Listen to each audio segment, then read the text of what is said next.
Shalom del Kol Israel. Shabbat Shalom para mis hermanos y amigos de la fe. Shabbat Shalom.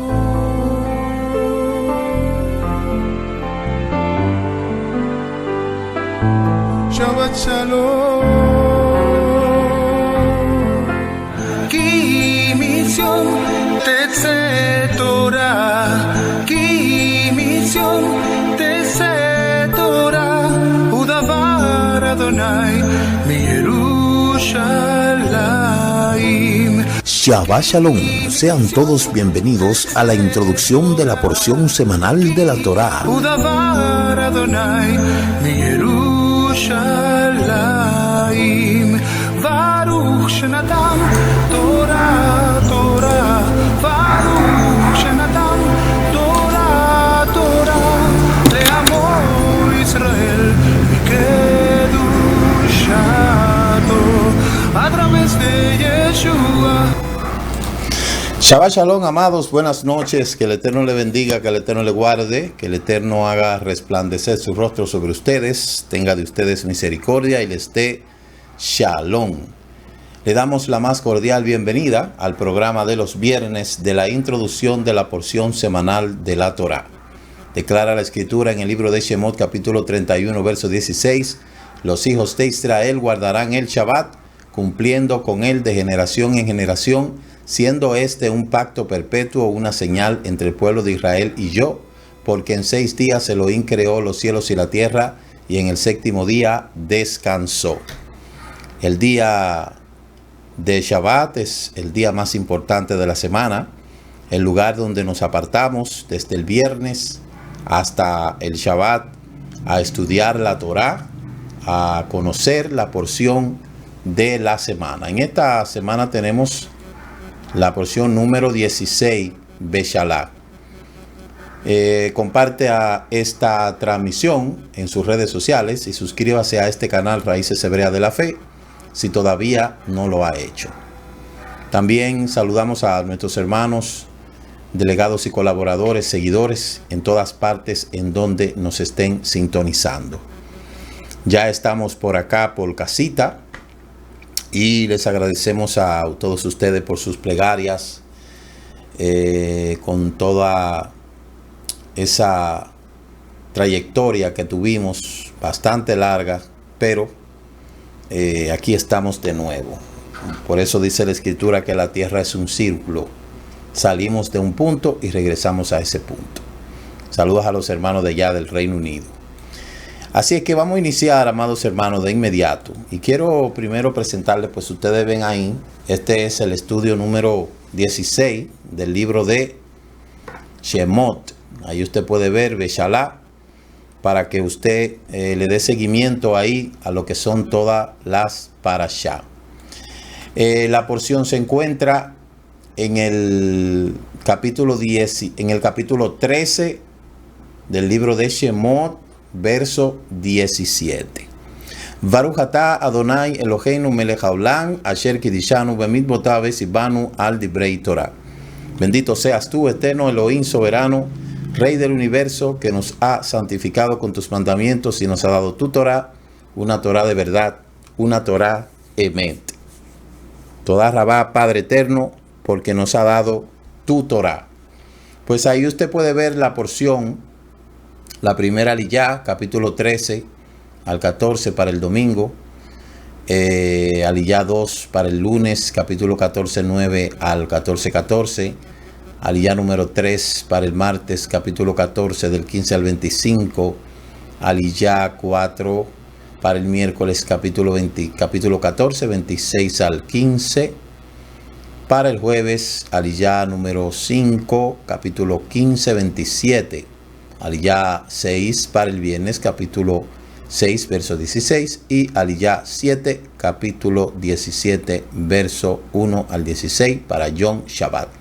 El Maftir se encuentra en el libro de, en el capítulo 17, del 14 al 16. Y la Haftará, Jueces, capítulo 4, para los sefarditas y para para los Kenazi, para los sefarditas, capítulo 5, verso 31. Beshalá significa cuando envió.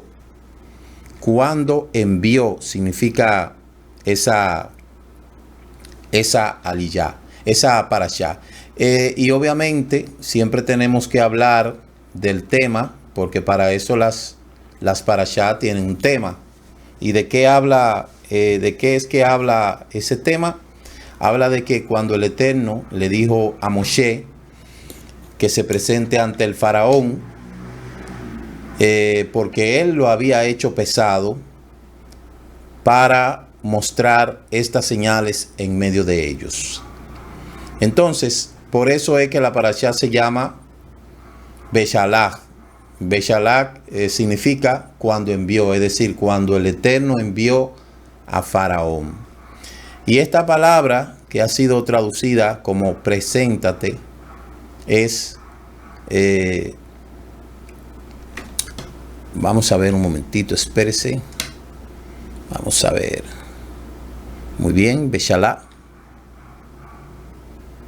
Esa palabra, lo que significa, cuando dice que sucedió cuando el faraón dejó ir al pueblo, eso es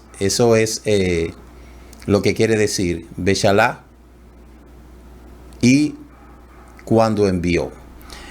Sucedió que cuando el faraón dejó ir al pueblo, Elohim no lo guió por el camino de los Pelistín, ya que era cercana, porque dijo Elohim, no sea que el pueblo se arrepienta cuando vea la guerra y se vuelva a Egipto. Entonces, como hemos dicho, pidiendo la excusa que lo dicho anterior era referente a la parashá número 15, no había cambiado aquí el screen, y ya hemos conocido esa parashá. Y entonces esta parashá número 16 pues habla de que cuando el faraón dejó ir al pueblo a fin de que no volviera, sabe, todos los años que hablamos de esto decimos lo mismo, porque no hay nada que alterar aquí. ¿Por qué el faraón, por qué el Eterno tuvo que ir y enviar a Moshe para que le diga al faraón que suelte su pueblo? ¿Por qué el Eterno usó la diplomacia y hacerlo por la vía correspondiente? La pregunta es, si el Eterno es poderoso, ¿por qué él no lo sacó y dijo, mira, faraón, saca al pueblo, mata de una vez a los primogénitos, o lo amenaza y le dice, mira, Moshe, dile al faraón que yo soy el Elohim de Abraham, de Isaac y Jacob, poderoso, más poderoso que Api, que el Nilo, que Menfi, que Nun, que Nur, que Ra? Le dijo, vete y dile que si no saca al pueblo, si no permite que el pueblo salga, entonces yo de inmediato voy a ir y voy a matar a los primogénitos, sin tener que haber enviado la plaga. Porque el Eterno tuvo que hacer eso. Una de las razones es que el Eterno es democrático, y si él hubiese hecho eso, iba a infringir una norma que directamente sería una especie de hurto.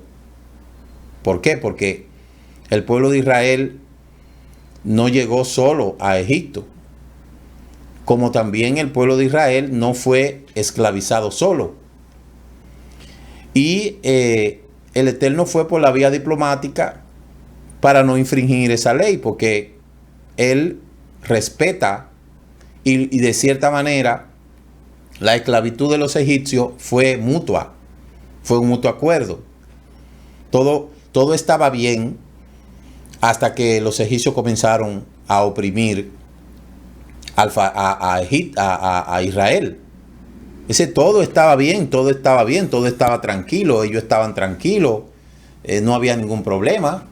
Solo hasta cuando se le llegó el tiempo de salir, el Eterno tenía que mover de una o de otra forma su propósito para que ellos salieran de ahí.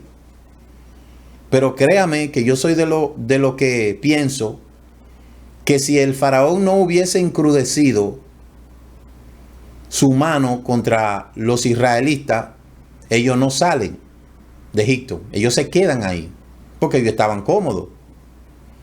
Ellos no les iba a importar que había una tierra. Ellos no les iba a importar eso. El Eterno tenía que quitarle esa comodidad para que ellos pudieran entender que ese Egipto no era la tierra de la promesa. Y créanme que así somos los seres humanos.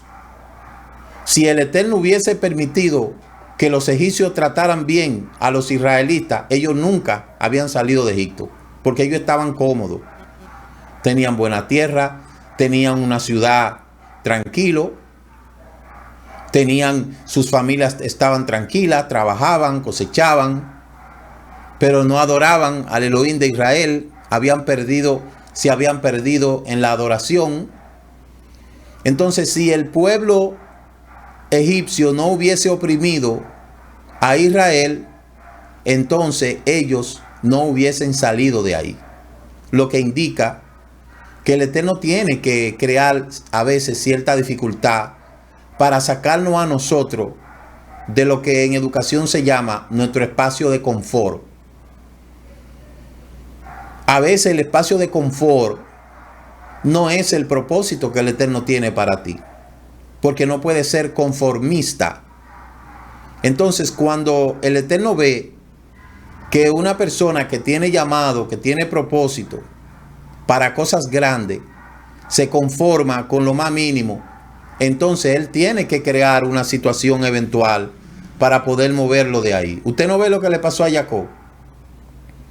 El problema de Joseph vino por la razón de que Jacob se quería quedar ahí en Canaán. Y él dijo, ya yo estoy viejo, mis hijos están grandes, ya yo voy a morir aquí. Pero ese no era el lugar el cual el Eterno le había prometido. El propósito de que él esté ahí no era que se quedara ahí. Y por eso cuando usted ve que estamos hablando de la parashá, creo que es la parashá número 8, Vayislá, dice que Jacob se quería asentar ahí. Y por eso fue que él tuvo que presentar esa situación con Joseph para que Jacob no se quedara ahí. Nosotros los seres humanos somos muy conformistas. Y como nosotros no vemos lo que está ocurriendo en el futuro, el hombre siempre quiere vivir del presente. Por eso el Eterno tuvo que mover una situación incómoda con Israel para que Israel saliera de Egipto. Así dicen los sabios referente al holocausto. Cuando analizamos los orígenes del holocausto, no vamos a encontrar orígenes aparentemente causa y consecuencia. Si usted busca, por ejemplo, cuando uno va a hacer cualquier estudio de historia, siempre uno busca causas del holocausto, por ejemplo. Si usted busca esas causas, usted no va a encontrar causa. Mire, apenas va a encontrar textos y cositas, pero no vamos a encontrar una causa. ¿Cuál fue la causa del holocausto? Hay algunas páginas que dicen, por ejemplo, tengo una página que habla de historia y ciencia, y dice, oiga lo que dice esta página tocante al holocausto, a las causas del holocausto. En el principio cuesta hallar causas verosímiles que expliquen semejante conducta contra otros seres humanos. Sin embargo, se sabe que los nazis responsabilizaron al pueblo judío de sus penurias y se convencieron a sí mismos de que formaba parte de una conspiración global en su contra, en una alianza improbable con el comunismo y con los socialistas alemanes de la República de Weimar. En la articulación de este pensamiento racista y violento fue la clave de la aparición de Adolfo Hitler, líder y guía político, militar y espiritual del autodominado Tercer Reich alemán. Y de este modo vendría a ser consecuencia de la necesidad de un chivo expiatorio que justificara la pobreza a la que Alemania se vio reducida luego de la Primera Guerra Mundial y los abusos términos del Pacto de Versalles, que fue vivido como una humillación por el pueblo germano. A esto habría que añadir que el Holocausto brindó al régimen nazi la oportunidad de hacerse con riqueza y propiedades a mano de obra esclava, lo cual enriqueció ilícitamente a los dirigentes y contribuyó con los esfuerzos. Si usted busca la causa del Holocausto, usted no lo va a encontrar. No hay una causa. No es cierto que Europa estaba sumida y que la culpa eran los judíos. No hay una causa. ¿Cuáles fueron las consecuencias? Hubo consecuencias. 6 millones de judíos, ¿verdad? 6 millones de judíos solamente. En todo esto, Europa fue destruida. Varias consecuencias usted va a encontrar. Pero las causas del Holocausto, usted no lo va a encontrar porque no hay causa. Eso no se justifica. Ahora, si usted busca cuáles fueron las causas de la caída del Imperio Greco-Macedonio, usted la va a encontrar. ¿Cuáles fueron las causas de la caída del Imperio Romano? La va a encontrar. ¿Cuáles fueron las caídas del Imperio Persa? La va a encontrar. ¿Cuáles fueron las caídas del Imperio Asirio? La va a encontrar. ¿Cuáles fueron las causas del Imperio Egipcio? La va a encontrar. Toda la caída de imperios tienen una causa. Entonces, cuando usted encuentra la causa del Holocausto, usted no encuentra eso, porque los judíos no eran el grupo étnico que había en Alemania. No había justificación y no hay ninguna justificación para eso. A los judíos solamente, como eran una masa, un grupo étnico manso, era un grupo étnico sencillo, que estaban dedicados solamente a trabajar, a negociar, vivían su vida religiosa normal, estaban envueltos en todo tipo de negocio. De cierta manera, el pueblo judío en Alemania estaba muy light, estaba demasiado light, ya de tal manera que se estaba segregando demasiado. No había problema. Los judíos no eran una situación. Israel estaba sumido en problemas con las ocupaciones. Y los judíos que estaban fuera de Alemania, fuera de Israel, estaban cogiendo la vida chilling. Vivían tranquilos. No se preocupaban por la tierra de Israel. No era un asunto que ellos tenían como proyecto, porque ellos estaban tranquilos en Alemania, en todos los lugares de Europa, en Francia, en Rusia, en Polonia, en todos esos lugares ellos estaban tranquilos. No había problema. Los judíos que estaban en Israel la estaban pasando bien mal, pero los judíos que estaban en Europa, ellos estaban tranquilos. Entonces, ¿qué tuvo que hacer el Eterno? Mover las aguas y levantar a Amalek. Inmediatamente, me parece que fue el 31 de noviembre, la noche de los cristales rotos. Ahí entonces comenzó el asedio contra los judíos. Y entonces ahí se le dio vuelta a un asunto. Entonces ahí el judío entendió que tenía que pelear por sobrevivir y que tenía que luchar hasta que se metió el surgimiento del Tercer Reich. Entonces, cuando nosotros analizamos los comentarios de algunos rabinos concernientes a las causas del Holocausto en el aspecto espiritual, uno de ellos es que el pueblo judío en Europa se estaba asimilando demasiado, de tal manera que estaba olvidando cuáles eran los compromisos de ellos con la Torá y con Israel. Ellos habían olvidado la tierra en su gran mayoría. Si usted busca lo que estaba pasando en Israel antes de la Segunda Guerra Mundial, cuando ocurre el Holocausto, los judíos en Israel estaban pasando mal. Había una situación tremenda, pero los judíos de Europa estaban tranquilos porque eso no era problema de ellos.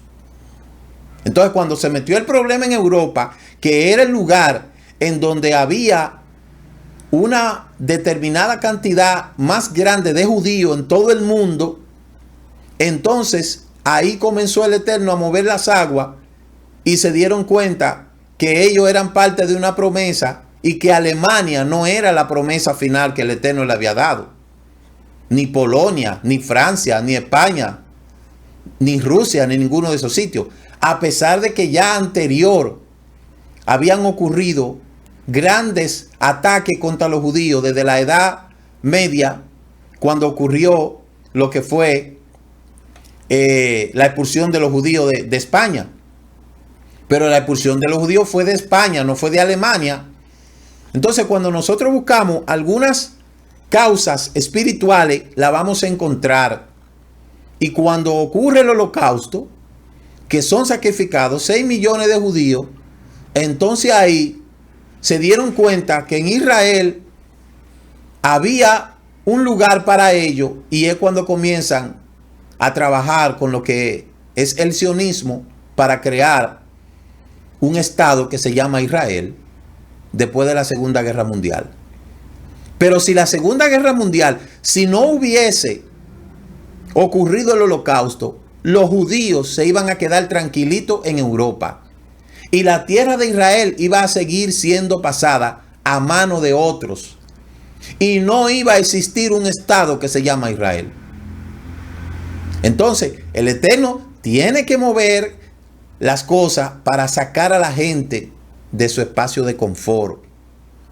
Y de esa manera, entonces, se meten en el propósito del Eterno. Dice esta parashá que hay varias razones por las que el Eterno no quería entrar en el territorio de los Pelistín. Los Pelistín atacan a los temerosos de los hijos de Israel y querrán volver a Egipto. El pacto de paz que hubo en Abraham y Abimelech, los hijos de Israel no podían atacar a los Pelistín. Aquí está hablando acerca de por qué el Eterno no permitió que los hijos de Israel salieran por el camino de los Pelistín, que era más corto. Acuérdense que los Pelistín están al este. El Eterno no quiso eso, sino que quiso que dieran una vuelta, porque también había que preparar a la generación para poder entrar a esa tierra. Entonces, dicho esto, vamos a ver lo que nos dice el Maftir. Mire, el Maftir dice claramente: Yuhei Bajei dijo a Moshe, escribe esto en el libro para recordarlo y díselo a Yehoshua, yo borraré completamente la memoria de Amalek debajo del cielo. Moshe edificó un altar y lo llamó Yuhei Bajei Nisi, el Eterno es mi bandera, y él dijo, porque la mano de ellos estaba contra el trono de Yad, y él peleará contra Amalek de generación en generación. Uno de los grandes enemigos que Israel se topó fue Amalek. Y es el enemigo principal del pueblo judío. Amalek, ese hijo, ese nieto de Esaú, que siempre ha odiado a Israel. Mire, Amalek, significado bíblico de Amalek, nombre hijo de Elifá y Timná, la concubina de esta, por lo tanto, nieto de Esaú, como dice Génesis 36:12. Si nosotros buscamos Génesis 36:12, vamos a verificar lo que dice ese texto tocante a lo que es, esto yo lo he hablado en otras ocasiones, pero lo vamos a ver de toda manera. Hay un estudio que yo di de las parashá. Vamos a ver lo que dice 36:12 de Génesis. Dice, Timná fue concubina de Elifá, hijo de Esaú, y dio a luz a Amalek. ¿Se da cuenta? Estos son los descendientes de Adad, mujer de Esaú. Y estos son los hijos Reuel, Nahas, Sehaz, Amná, Misá. Y estos son los descendientes de Mashná, mujer de Esaú. Y ahí usted puede ver que el jeque de Getán, el jeque Amalek, estos son los jeques Elifá. Oiga, jeques. Es decir, que Amalek es descendiente de Esaú. Y dicen algunos Midrash que Esaú le dijo a su nieto, tiene que terminar el trabajo que yo no hice, que yo no pude hacer. ¿Cuál fue el trabajo que Esaú quiso hacer que no hizo? Matar a Jacob. Entonces, como no pudo matar a Jacob, le dio la encomienda a su nieto Esaú para que trate de terminar a Israel. Y aquí lo que dice el Maftir es que cuando el pueblo de Israel iba pasando por el territorio de Amalek, él no lo dejó pasar por ahí. Y entonces Israel tuvo que enfrentar a Amalek porque Amalek quiso destruir al pueblo de Israel. Amalek es ese espíritu que se renueva cada tiempo para tratar de destruir a Israel. Como usted lo puede ver aquí en el mapa de la izquierda, Israel venía del lado izquierdo y entonces Amalek no lo dejó pasar. Y mire, ayer fue enemigo de Israel, hoy es el enemigo de Israel y ayer y mañana seguirá siendo el enemigo de Israel. Y si usted puede ver aquí este mapa que le muestro donde están todas esas flechas, mire cómo Israel tiene 3 enemigos al norte, 3 enemigos al sur y 4 enemigos al este. Y ahí en el centro está Israel. Mire, del lado izquierdo del este están los palestinos, está Egipto y están todas esas naciones que se unen ahí. Del otro lado, del noroeste, del sureste o del nordeste, aquí están las otras las otras naciones que están de este lado, como por ejemplo Cisjordania y todo ese territorio más abajo que forma parte del territorio de Esaú. Y arriba tienen a Siria y las demás naciones. Entonces, Amalek es un espíritu que se renueva en todos los tiempos para tratar de destruir a Israel. Pero este espíritu es más fuerte de lo que nosotros pensamos. Este espíritu representa a aquellos que atacan por la espalda, aquellos que atacan, como dice la escritura. Usted escuchó que hemos leído de lo que dice lo que es el Maftir. El Maftir dice que el Eterno le dijo a Moshe: yo entregaré en tu mano a Amalek y será un memorial. Mire lo que dice. Vinieron los amalecitas, capítulo 17, verso 8 de Bereshit. Vinieron los amalecitas y atacaron a Israel en Refidim. Y Moshe dijo a Yehoshua: elígete algunos hombres y sal mañana a combatir contra Amalek, que yo me pondré en la cima del monte con el cayado de Elohim en mi mano. Y Yehoshua cumplió las órdenes de Moshe y salió a combatir a Amalek. Mientras tanto, Moshe y Aarón y Hur subieron a la cima del monte. Y sucedió que cuando Moshe alzaba la mano, prevalecía Israel, y cuando la bajaba, prevalecía Amalek.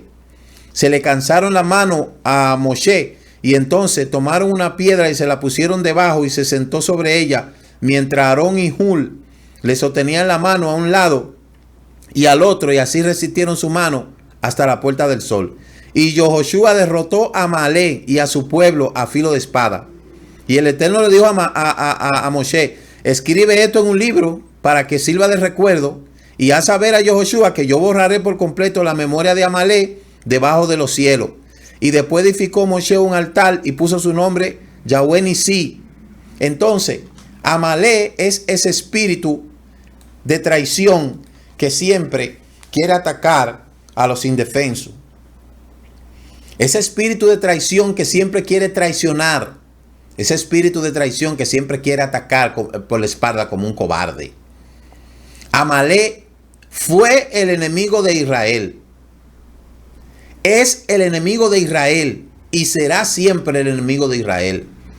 Por eso fue que a Shaul, el rey Shaul, le dijeron, extermina a Amalek, y Shaul no lo exterminó, y eso fue una desgracia para el pueblo. Espiritualmente nosotros tenemos que enfrentarnos a ese espíritu de Amalek. Hay personas que son representantes de ese espíritu de Amalek, ese espíritu de traición, ese espíritu de crítica, ese espíritu de lashon hará, ese espíritu de bochinche, ese espíritu de hipocresía, ese espíritu de falsedad, ese espíritu de deshonesto, ese espíritu desleal. Ese espíritu de Amalek es al cual nosotros nos estamos enfrentando hoy en día. Ese Amalek físico que quiso destruir a Israel fue el mismo que lo quiso destruir después cuando entró el imperio asirio. Fue ese mismo espíritu de Amalek que entró cuando entró Nabucodonosor y destruyó. Fue ese mismo espíritu de Amalek cuando Tito entró y destruyó a Israel. Ese mismo espíritu de Amalek fue el que quiso destruir a Israel en tiempo de Judas Macabeo. Ese mismo espíritu de Amalek fue que dispersó las tribus por todas partes. Ese espíritu de Amalek fue que se levantó contra Israel en la era medieval con el antisemitismo. Ese espíritu de Amalek fue que hizo que expulsaran a los judíos de España. Ese espíritu de Amalek fue el que persiguió a los judíos con todo eso, esas falsas mentiras contra Israel, como los protocolos de Sion, como el puerco judío, como ese mismo espíritu de Amalek fue que usó a Martín Lutero para escribir El Judío y su mentira. Ese espíritu de Amalek fue que usó a Adolfo Hitler para tratar de terminar al pueblo de Israel. Ese espíritu de Amalek fue que hizo que se quemaran 6 millones de judíos en la hoguera. Y ese mismo espíritu de Amalek es el que usa hoy en día a lo de Fatah, a lo de Hezbollah. Ese espíritu de Amalek que usa a esos más musulmanes que infunden el terror y que tienen esa cultura de odio contra Israel. Es ese mismo espíritu de Amalek. Es ese mismo espíritu de Amalek que nos ataca a nosotros, muchas veces utilizando a nuestros propios familiares. Entonces, esto es serio lo que yo le estoy diciendo. Si usted no le había puesto asunto a este espíritu de Amalek, póngale asunto. Dicen los sabios que hasta la Yeser Hará representa a Amalek. Entonces, lo que yo le estoy diciendo a usted es algo serio. Nosotros nunca en la vida podemos bajar la guardia. Siempre tenemos que tener en guardia. De hecho, el último mandamiento de los 613 es: tendrás guerra contra Amalek todos los días. Entonces, con eso yo le quiero decir que ese espíritu de Amalek es el mismo que atacó a Israel ayer, lo atacó hoy y le atacará mañana. Israel no se puede descuidar. Y es ese espíritu de Amalek que va a convocar a las naciones para que traten de destruir a Israel en la batalla final. Pero le tengo una mala noticia a Amalek.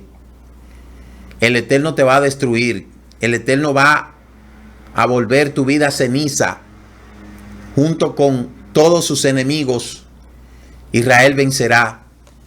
Entonces hay que tener mucho cuidado con ese espíritu de Amalek. Ese espíritu de Amalek que produce envidia. Personas que te envidian sin razón. Personas que te murmuran sin razón. Personas que te odian sin razón. Personas que desean tu destrucción sin razón. Tienen ese espíritu de Amalek. Personas deshonestas, hipócritas, falsas. El espíritu de Amalek. Entonces, no podemos descuidarnos, señores. Amalek sigue vivo. Vamos a entrar ahora en lo que es la Haftará, donde habla de los jueces de Israel. Sabemos que después de la entrada del pueblo de Israel a la tierra prometida, que muere Joshua, ahí el pueblo de Israel comenzó la época de los jueces, de los shoftim. No había rey en Israel y dice la escritura que cada uno hacía como bien le parecía. Los jueces fueron personas que el Eterno levantó de tiempo en tiempo para que juzgaran a Israel durante ese periodo. De ello podemos ver a Otoniel, a Ahot, a Sangar, a Débora y Barak, a Gedeón, a Tola, a Jair, a Jefté, a Isbán, a Elón, a Abdón, a Sansón, al Cohen Eliú y a Shemuel, que fue el último juez. La época de los jueces. En total fueron 13 jueces. Usted lo puede ver ahí. Si nosotros vemos a Otoniel, capítulo 3, verso 11 del libro de los jueces, vivió en el territorio de Judá y juzgó en la época de los mesopotámicos. Ahot, que era de la tribu de Benjamín, juzgó en los tiempos de Moabita. Sangar, que era de la tribu de Simeón, juzgó en los tiempos de los filisteos. Débora y Barak, que era de la tribu de Neftalí, juzgó a los cananeos. Gedeón, de la tribu de Manasés, luchó contra los madianitas. Abimelech, no se registra historia, pero fue juez. Igual está Tolat, que era de la tribu de Isaacar. Jair, que era de la tribu de Rubén. Jefté, que era de la tribu de Gad. Y Isán, que era de la tribu de Asher. Elón, que era de la tribu de Zabulón. Abdón, que era de la tribu de Efraín. Sansón, que era de la tribu de Dan. Y Shemuel, que era de la tribu de Leví. Usted puede ver ahí los jueces, 13 jueces. Dentro de ellos también ocurrieron mujeres, que es lo que nos dice la Haftará en esta noche. Usted puede ver ahí una pequeña descripción del juez Otoniel. Duró 40 años como juez. Ahot duró 80 años. Sangar es desconocido. Débora 40 años. Gedeón 40 años. Tola 23 años. Jair 22 años. Jefté 6 años. Itzán 7 años. Elón 10 años. Abdón 8 años. Y Sansón 20 años. Luego ahí tenemos a Shemuel, que ya usted sabe, Elí y Shemuel. Entonces, la Haftará nos habla de Débora. Dice el capítulo 4: en ese día Débora y Barak, el hijo de Aminoam, cantaron este cántico. Una revelación fue hecha en Israel cuando el pueblo fue hecho dispuesto. Exalten a Yuhei, oigan reyes y escuchen príncipe. Yo cantaré exaltación al Eterno Israel, cuando saliste de Seir, cuando te manchaste de los campos de Edom. La tierra tembló y el cielo estremeció y las nubes derramaron torrentes. Entonces, ¿qué fue lo que pasó? ¿Qué pasó en tiempos de Débora? Esta es una de las mujeres que más el cristianismo quiere agarrar para justificar su pastoreo femenino, pero no es así. ¿Qué pasó en tiempo de Débora? Nosotros vemos que en tiempo de Débora comienza con muchas de las historias del libro de los jueces, que los israelitas pecaron contra el Eterno y él los entregó en manos del rey Jabín de Canaán. Y esto continuó durante 20 años hasta que los israelitas clamaron al Eterno por ayuda. Y entonces Débora dirigía a Israel como jueza. Y ella envió a buscar a Barak, un comandante del ejército de Israel, y dijo que fuera a luchar contra el ejército de Jabín liderado por Sísara. Y Barak dijo que solo iría si Débora lo acompañaba. Débora estuvo de acuerdo, pero le dijo a Barak que el honor no sería para él, porque el Eterno entregaría a Sísara en manos de una mujer. Ante el avance del ejército de Barak, el Eterno derrotó el ejército de Sísara. Sísara huyó y fue a tienda de Jael, la esposa de Ebel, porque había una alianza entre ellos y Jabín y la familia de Ebel. Entonces Jael lo invitó a pasar y le dio a beber, y Sísara estaba tan exhausto que se quedó dormido, y Jael tomó un martillo y clavo y clavó una estaca en la sien de Sísara, matándolo. Y los israelitas lucharon contra el rey de Jabín hasta que lo destruyeron. Y Débora y Barak cantaron un cántico de exaltación, e Israel tuvo paz durante 40 años. Aquí la heroína no fue Débora, que eso es lo que yo le quiero resaltar a usted. La heroína fue Jael, que fue la que mató al malvado. Entonces, Débora sí era rey, y nosotros lo que podemos ver es que una vez más el pueblo de Israel fue salvado por una mujer. El pueblo de Israel le debe mucho a las mujeres, como todos los hombres. Si usted busca mujeres que salvaron a Israel, se va a encontrar muchas mujeres. El pueblo de Israel le debe la vida a las mujeres. Que dicho sea de paso, durante el Holocausto también existieron muchas mujeres que de igual manera fueron resaltadas por su valor, como por ejemplo Sofka Kipui, la princesa rusa que salvó a los judíos mientras estaba encarcelada en el campo de Bitter en Francia. Susana Spaat, la madre de 2 hijos que abandonó en el confort de su hogar en la clase alta para unirse a la resistencia y rescatar a los judíos. Janet Daman, Karat Basit, Irena Sandel, Johanna Eck, Amna Ignova, y así muchísimas mujeres. Usted va a encontrar muchísimas mujeres. Entonces, el pueblo judío le debe mucho a las mujeres, sin pensar todas esas mujeres que han salvado a los grandes hombres. Si usted ve, si usted puede buscar ahí en Enlace Judío, usted puede buscar mujeres que salvaron a judíos durante el Holocausto, y usted se va a dar cuenta de las grandes mujeres que hay ahí.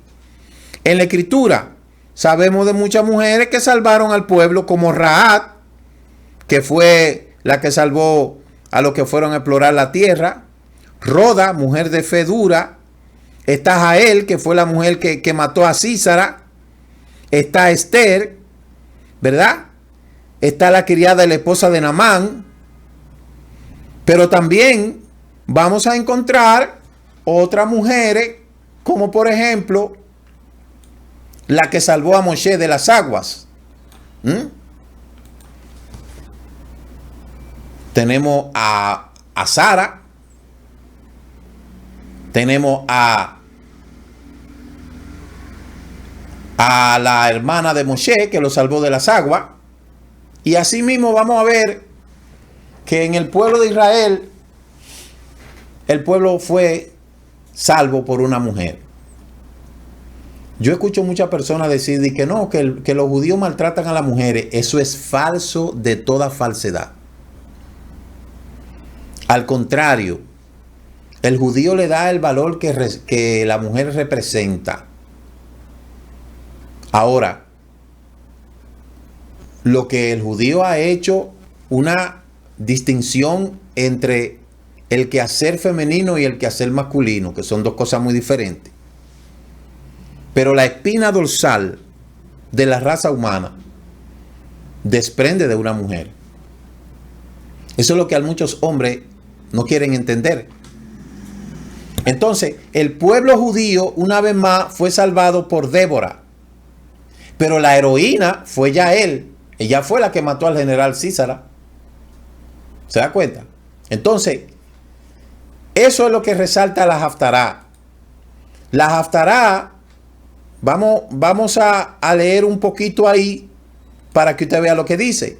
Débora convocó a Barak, hijo de Aminoam, desde su casa en Cedes, en Neftalí, y le ordenó en el nombre de Yahweh que llevara 10,000 hombres al monte Tabor, y aceptó con la condición de que Débora fuera con él. Y la jueza Débora se movió con toda velocidad y encomendó al militar Barak que se reuniera gran ejército por las tribus de Israel e hicieran frente a los cananeos. Además le profetizó que Yuje y Bajé le iba a dar el triunfo. Bará le dijo a Débora: si tú vas conmigo, iré, pero si tú no vas conmigo, tampoco iré. Claro que iré contigo, respondió Débora, pero en esta campaña no tendrá el honor de derrotar a Sísara. El Eterno hará que una mujer derrote a Sísara. Así que Débora fue con Bará para la ciudad de Cades. Bará, postrado en adoración. El verbo hebreo Bará significa bendecir y además arrodillarse, postrarse.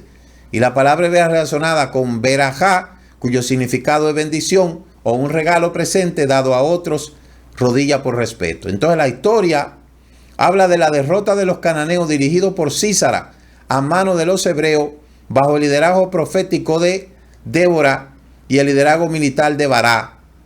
Se relata y se repite la poesía. Entonces el capítulo 4 abarca el jefe del enemigo Javín, que actualmente eso queda en Terquedad, aproximadamente 3 kilómetros al suroeste de Uda, en Basín, y aunque la mayor parte del protagonismo se lo lleva el comandante en jefe Sísara del Oshet Naú Goín, y posiblemente Ter Amil, aproximadamente 12 millas, 19 kilómetros al noroeste de Megiddo. Entonces, esta mujer tuvo la táctica, dirigió la táctica. Barat destruyó el ejército, pero Jael destruyó al enemigo, al general. Dice que le clavó una estaca en la sien. Con esto queremos dejar dicho claramente que, una vez más, el pueblo de Israel es salvado por una mujer. Benditas sean todas las mujeres. ¿Qué seríamos nosotros sin las mujeres? Eso es algo que hay que elogiar, como dice el canto de Eshek Hayir.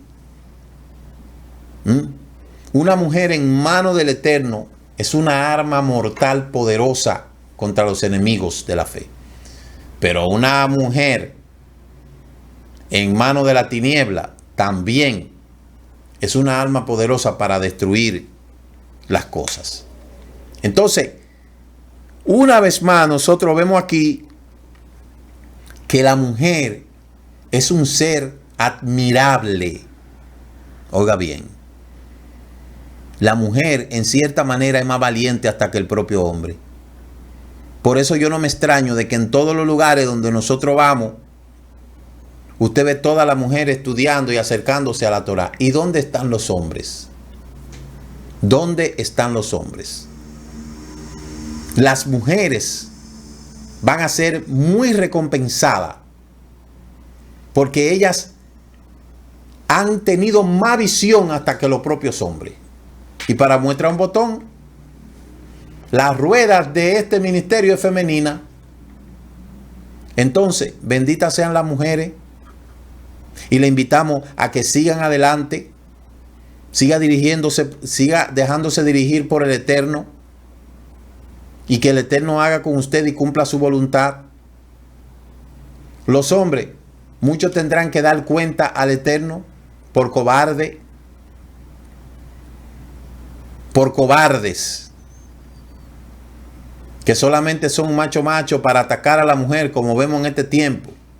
Cantidades de hombres que han, ya en este año, en apenas vamos con 32 días del año, 33 días, no sabemos cuántas mujeres ya han sido atacadas a mano de sus cobardes exparejas y parejas. Entonces la mujer no se hizo para maltratarla. La mujer se hizo para ayudar al hombre y el hombre amarla, cuidarla. Benditas sean todas las mujeres y benditas sean todas esas mujeres que son de bendición para la Torá y que con su ejemplo, con su devoción, con su entrega, han dedicado su vida a la mejor causa de la restauración. Y yo sé que el Eterno va a seguir recompensando.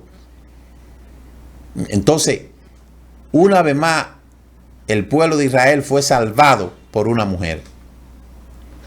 En el cristianismo se usa mucho tomar a Débora de ejemplo, pero ni se parecen.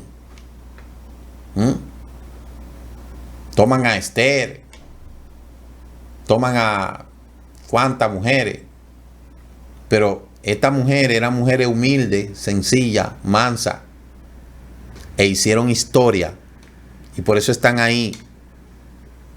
Por eso están ahí. Entonces, benditas sean las mujeres, vuelvo y repito. Ya para ir concluyendo, el comentario de las aliyá, lástima que no tenemos más tiempo. La escritura dice que en el capítulo 13, que Moshe tomó consigo los huesos de Yosef, y este se había hecho jurar que los hijos de Israel salían y visitarían, el Eterno los visitaría y ellos se iban a llevar sus huesos. Lo que resalta el capítulo 13 también es que el Eterno iba delante de ellos, de día en una columna de nube y en la noche iba en una columna de fuego que alumbraba. Ahí claramente se resalta el hecho de que salieron de Egipto, cruzaron el mar y llegaron al otro lado. El capítulo 14 habla la parashá de que no teman y estén firmes y verán la salvación del Eterno. Y ahí Moshe le dice que avancen. En la tercera aliyá, Moshe extiende su mano al mar y al amanecer regresó el mar en su estado normal, destruyendo lo que son los egipcios. Resalta también esta aliyá de que las aguas se tragaron a los egipcios. Y ahí se muestra la grandeza del Eterno, la liberación de los egipcios y la entrada futura a la tierra prometida. Baruch Hashem por esa liberación. Seguimos con lo que es este resumen. Y en lo que es la promesa que el Eterno le da, ahí se habla del cántico de Miriam. Habla de que en tu misericordia has guiado al pueblo que has redimido, con tu poder has guiado a tu morada santa. Porque la salida de Egipto es una redención y fue la primera redención final cuando Israel va a ser sacado de las naciones de la misma manera como la primera. Habla de las promesas que hará el Eterno con Israel y lo que le va a hacer a todos sus enemigos. Se habla también de que 12 grandes fuentes y agua y 70 palmeras acamparon allí. Este hecho histórico que pasó, donde cantidades de personas salieron y atravesaron el mar, es un hecho que está en la historia. Luego, la rebelión del pueblo, donde allí nosotros vemos cómo se rebela el pueblo, inmediatamente cruzaron el mar, como estuvimos hablando ayer. Vemos cómo el pueblo se lamenta de haber salido de Egipto. Mucha gente que no estaba seguro si iba a salir o si iba a salir. Y el Eterno le dice a Moshe que le va a dar comida, pero que no deben de tomar más de lo que él le ha dicho que tomen. Le dice el viernes antes del Shabbat, tomen doble porción y de esa manera mañana no tendrán que recoger. Y aún así mucha gente recogía más de la cosa y se le llenaba de gusano. Moshe dice: cómanlo porque hoy es el día de Shabbat para el Eterno y no lo hallarán en el campo. Es decir, el maná no caía en Shabbat. El maná caía de lunes a viernes. El Shabbat no caía y caía el domingo. Para aprender a depender de su Padre Celestial. Para aprender que el Padre Celestial es bueno. Para tener una ocupación diaria y no caer en la ociosidad. para poder relacionarse con otro de manera profunda, para poder suplir las necesidades nutritivas del cuerpo, para poder aprender la verdad eterna del cielo y para aprender a obedecer los mandamientos. Por eso el maná caía 6 días. El séptimo día no caía, ¿verdad? Porque hay que depender del Eterno. Por eso dice el 16:26, 6 días los recogerán, pero el séptimo día Shabbat no habrá nada. Y este es el ciclo que se estableció de domingo a viernes. Domingo primer día, lunes segundo día, martes tercer día, miércoles cuarto día, jueves quinto día y viernes sexto día. Y el séptimo día Shabbat no se trabaja. Y el maná no caía. Y de esa manera el Eterno le mostró a Israel desde ahí el beneficio del Shabbat. Entonces la parashá concluye. Entonces dijo Moshe a Aarón: toma una vasija, pon en ella un homer lleno de maná y colócalo delante del Eterno a fin de guardarlo para vuestras generaciones, tal como el Eterno le dijo a Moshe, colocó delante del testimonio. El homer tenía que ser guardado en una vasija de barro.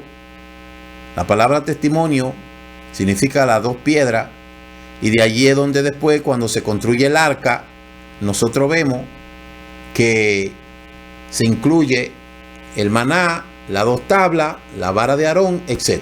Eso tiene una simbología que revela la cabo del Eterno, el buen sabor, que sacia completamente, que viene abundancia, que es una obra milagrosa, que representa la resurrección, que da alegría y es como una semilla. Entonces, esta parashá hay muchas cosas que yo quisiera que ustedes no olviden, como por ejemplo el capítulo 17, verso 8, cuando vino Amalek y luchó contra Israel en Refidim. Luego el mandato de no laborar en Shabbat y el respeto al Shabbat, como lo hizo a Israel. Esas cosas hay que tenerlo presente en esta parashá. Y sobre todo, aprender a depender del Eterno. No importa lo que usted esté pasando, no importa lo que usted esté padeciendo, no importa por la situación que usted esté atravesando, el Eterno va a ir y te va a librar de todos tus enemigos. Pero tú tienes que tener fe, tienes que tener emuná, tienes que confiar en el Eterno. Amén. Así que mañana durante el servicio nos vamos a ver, vamos a escuchar la exposición de la persona que tiene la Haftará y estaremos pues haciendo uno que otro comentario según el tiempo que nosotros tengamos. Así es que el Eterno le bendiga a todos en esta noche, que el Eterno le guarde. Nos veremos mañana y recuerde, tendrá guerra contra Amalek todos los días de tu vida. Cuidémonos de ese espíritu de Amalek, porque ese espíritu de Amalek es terrible. Shalom, shalom.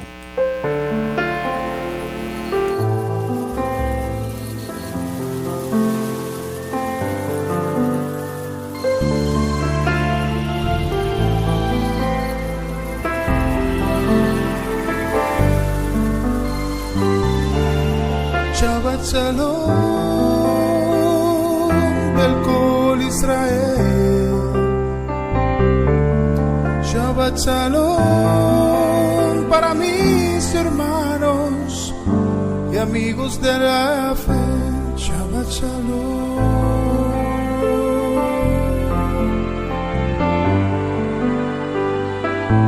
Shabbat Shalom.